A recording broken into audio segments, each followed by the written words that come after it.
ये वीडियो नहीं, एक कल्ट एक्टिविटी है एट दिस पॉइंट। सो अपने आसपास की मोमबत्ती को जलाओ because we are summoning whatever happened in 2025। भाई ये साल खत्म होते होते मेरी जवानी और मेरा विल टू लिव खत्म हो चुका है। Because tell me why last year इसी टाइम पे लाइक 1 दिसंबर को मैं बैठ चुकी थी एंड मैं अपना विजन बोर्ड बना रही थी। वाई? बिकॉज मेरे दिमाग में था 2024 कोई साल था, ये साल मेरा नहीं था, ये तो मेरा हो ही नहीं सकता। बिकॉज भाई it is always the phase of life you are in. And मैं तुम्हें डिमोटिवेट नहीं कर रही अगर तुम 11th-12th के बच्चे हो। This is not a demotivational video for you. But मैं क्लास 11th से 12th में जा रही थी, ठीक है। लाइक मेरा 11th का सिलेबस नहीं हो रहा था यहाँ पे, मेरा बोर्ड आने वाला था, मेरा प्री बोर्ड आने वाला था, मेरे प्रैक्टिकल आने वाले थे, मेरे एग्जाम आने वाले थे, लाइक एंट्रेंस एग्जाम आने वाले थे। भाई मेरी नसें फट रही थी। तो मैं ऐसी थी कि ये कोई साल नहीं है। एंड द थिंग इज तुम ऐसे हो गए कि भाई यार मगर तूने तो 2025 में पेपर दिया अपना।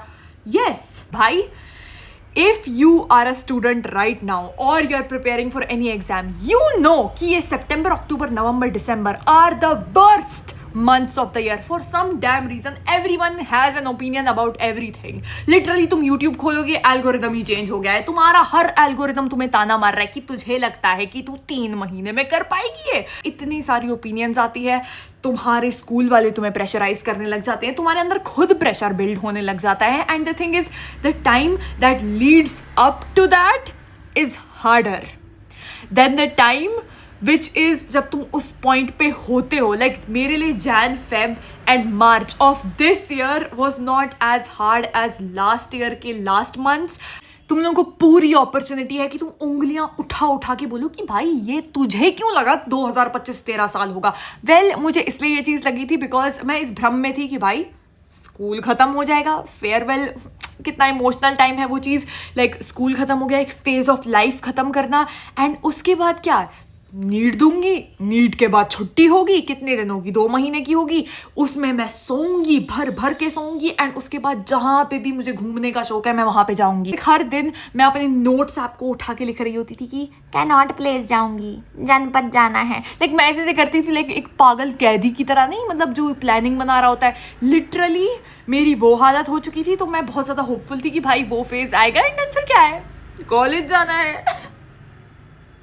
वेल यार मई में जिंदगी सेट है, मई से जिंदगी डाउन हिल गई है। मैं तुम्हें बताती हूँ भाई, तुमने अगर एक एग्जाम दिया है एंड तुम अगर उसका रिजल्ट कैसा भी हो, अगर तुम घर आए एंड तुम अनसेटिस्फाइड हो with what ever you have done, अगर तुम्हें वो घबराहट हो रही है कि भाई ये क्या पेपर था, that is the start of तुम पगलाना, ठीक है। बिकॉज मैं लिटरली घर आई एंड मैं 2 दिन तक ऐसे थी अपने नोट्स के सामने कि ये क्या हो गया, ये क्या हो गया। जैसे मतलब लाइक कोई पागल हो के आशिक के खत नहीं पढ़ता है, मैं ऐसी थी कि यार ये वाला क्वेश्चन क्यों नहीं आया माँ। And you guys can see मेरा पूरा जो फेज गया है उस टाइम पे। एंड थिंग इज इसके बाद आता है कॉलेज डिसीजंस, विच डिसीजन हुआ ही नहीं बिकॉज तुम्हारे पास ऑप्शन होने चाहिए डिसीजन के लिए। बिकॉज लाइक लिटरली तुम्हारा ऑप्शन ऐसे है कि भाई अपने आप को बेच दो या फिर अपने आप को बेच दो। भाई कौन कौन से रिश्तेदार टपकते हैं उस टाइम पे जब तुम्हारी की रिलीज होती है, तुम्हें तब पता चलता है कि तुम्हारे हेटर्स कौन है एक्चुअली। भाई लिटरली ऐसे लोगों ने मुझे कॉल लगाया है, मैं थी कि बट आप कौन हो भाई, मैं तो एयरटेल वाला हूँ, बट मुझे ये जानना है कि तेरी की में क्या निकला है। भाई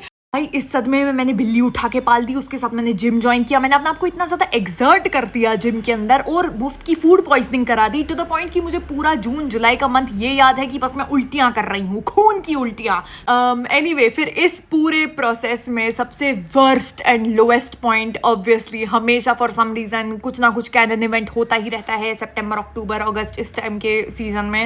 एंड इस टाइम पे डिसीजन हुआ college decision and it was not the decision जो मुझे लग रहा था कि हाँ चंद महीने की छुट्टी मनाऊंगी एंड फिर कॉलेज जाऊंगी। नहीं, it was a very long tedious type of process and मैंने रोते रोते वो डिसीजंस बनाए हैं। एंड द थिंग इज जब वो सब चीज़ें हुई उसके बाद मैं बस म्यूट पे चली गई। लाइक मतलब मेरा दिमाग जहनी म्यूट पे चली गई मैं। तो यू कैन इमेजिन कि यार अरे आर्या ने इस फ्राइडे को पोस्ट नहीं किया, इसका मतलब है कि आर्या किसी कोने में अपने आखिरी के 4 बाल उखाड़ रही है। बिकॉज लिटरली जब भी मैं यूट्यूब पे इनकंसिस्टेंट होती हूँ इट मीन्स कि मेरा मानसिक स्थिति बहुत ख़राब हो चुकी है, उस टाइम पे बहुत ज़्यादा ख़राब हो चुकी थी। तो इस वजह से मैं बिल्कुल भी प्रेजेंट नहीं थी यहाँ पे।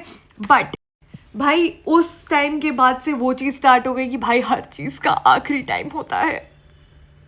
लाइक मतलब इवन तो अभी मैं रो भी नहीं सकती बिकॉज लिटरली लाइक मतलब ना कुछ खुशी से नहीं हो सकता कि भाई बस विदा कर दे आर्या को कि बाय बाय, जा तू अपने कॉलेज, अब जा, अपनी शक्ल मत दिखाइयो। हम ये चीज कर ही नहीं सकते, हमें हमेशा से कुछ ना कुछ ऐसे लाइक लाते मार के जब तक आर्या को नहीं बाहर निकालेंगे। लिटरली मेरा लाइक कॉलेज फरवरी में है, ठीक है, तो अभी भी लाइक वो इमोशनल फीलिंग आ ही नहीं सकती है बिकॉज इतना ज्यादा लेट है वो चीज, ठीक है। बट द थिंग इज मेरे दिमाग में ये चीज थी कि यार मैं बहुत टाइम तक कश्मीर को नहीं देख पाऊंगी बिकॉज ऑब्वियसली अगर मैं वापस आऊंगी कभी भी छुट्टी के लिए मैं दिल्ली आऊंगी बिकॉज यहाँ पे मेरे मम्मी पापा है, तो इसलिए मैं कश्मीर नहीं जा पाऊंगी। इसलिए the last trip to Kashmir was so good, like literally हम लोग बहुत जगहों पे घूमे थे एंड हम लोगों ने शादी अटेंड की थी, सो वो काफी अच्छा फेज था। से आने के बाद मैंने पहली फुर्सत में अपना आधार कार्ड घुमाया है बिकॉज मैं यार ये तो बहुत इंपॉर्टेंट काम है, यार हम निपटा दे ये काम कि सबसे इंपॉर्टेंट डॉक्यूमेंट मैं खो दूं कहीं पे। यार ये अंत नहीं है, अभी भी मेरे पास एक और बुरा डिसीजन तो होगा, तो मैंने अपने बाल अंदर से रंग दिए। And the thing is I just want to say कि भाई साहब there is no vision board, there is no motivation, no discipline,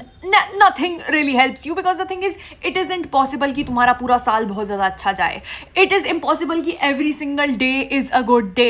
sometimes you will wake up to a bad day, it is just कि भाई अगले दिन तुमने कैसे उस चीज से कोप अप करना है, ठीक है। And that is something that I realize in 2025। भाई लिटरली जब तुम बीमार होते हो ना तब तुम्हें अहमियत पता चलती है कि भाई जब मेरी नाक ठीक थी, नाक बह नहीं रही थी यार, तब कितनी खुशी के दिन थे। तो लिटरली जब तुम्हारे पास लोज होते हैं then only you can appreciate the highs.